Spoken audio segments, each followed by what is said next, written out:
And before I even start the set, I want to give it up to my dude over here for helping out with the show. He's done a lot. Yep, high five for him. Face! These pranks never get old to me. He's just the biggest jokester, and I just love him. But anyway, this whole set's for him.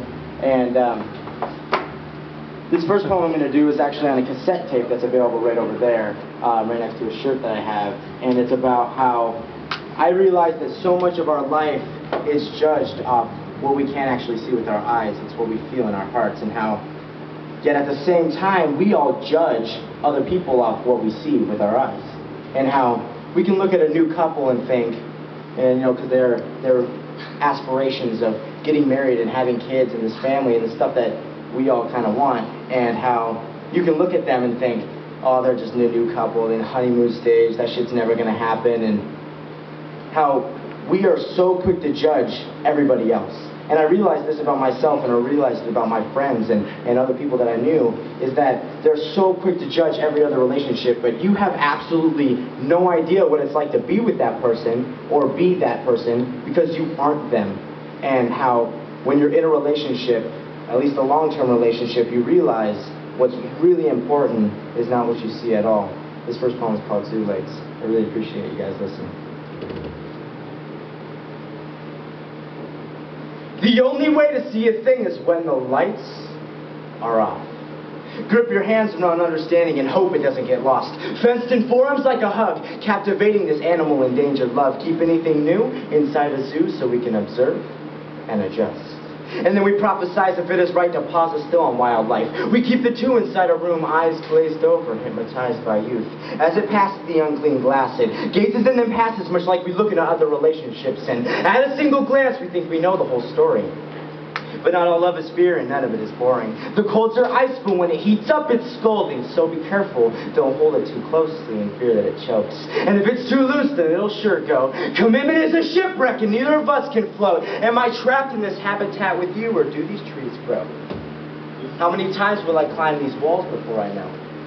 But when all goes dark, artificial or not, I still feel at home.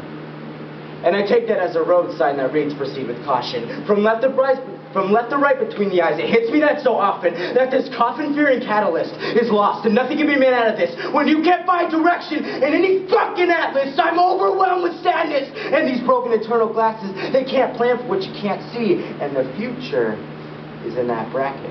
It's so square-shaped with these eyes of shame as I tie them to my shoelaces. I walk in and out of my everyday, and all I see are blank faces. Without love, missing passionate spark. So far in life that there's just no restart. But to feel, to heal, to see at all, you have to be left in the dark. So could you hit the lights on your way out?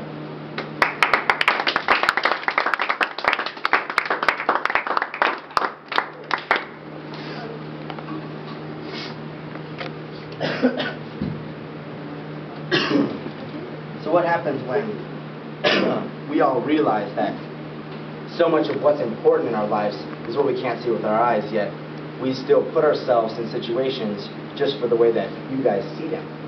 How I'm with a person, not because I feel like she might be the one for me, and I feel like we might have a connection. I'm doing it because it sure the hell's going to look good with her next to me. And how a lot of times we put ourselves in self-destructive situations like that. We get into relationships and situations just for like whatever tangible thing we're getting at that one instant. How we need to recognize that that is a horrible habit to get into, and how we're young, and we can do what I want. You only live once, but you need to think about your future. You need to still keep it in mind that this self-destructive habit can reach into your adult age because it comes really quickly.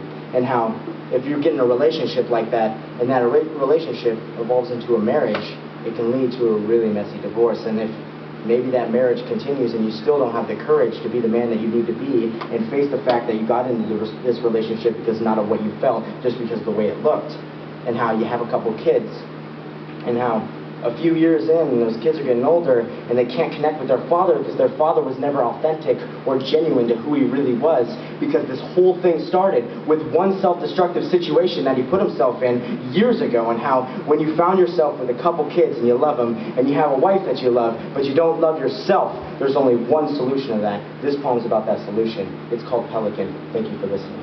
Damn. Where did she go? Did I lose her in these orange clouds? And what's the antidote for the poison of a letdown? I'm sick, and you infected me. Odd weather and disease. I'm at dis-ease in my own room. Call it a quarantine, because I can't hold her, so I hold this satire of pretty skies from forest fires, and I'm waiting for the trees to fall and the planes to crash. I'm waiting for my heart to retire.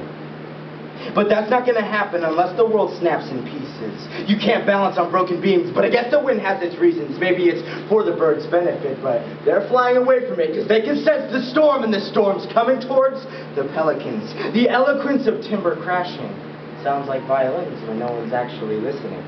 Much like this, we're missing the current tragedy that's happening. Everything is experience, so harvest it. The amazing and the hardship, sleep on hardwood or carpet, because the bed clings the center, the one I can't hold, so I hold this satire of pretty skies from forest fires, and I'm waiting for the trees to fall and the planes to crash. I'm waiting for my heart to retire.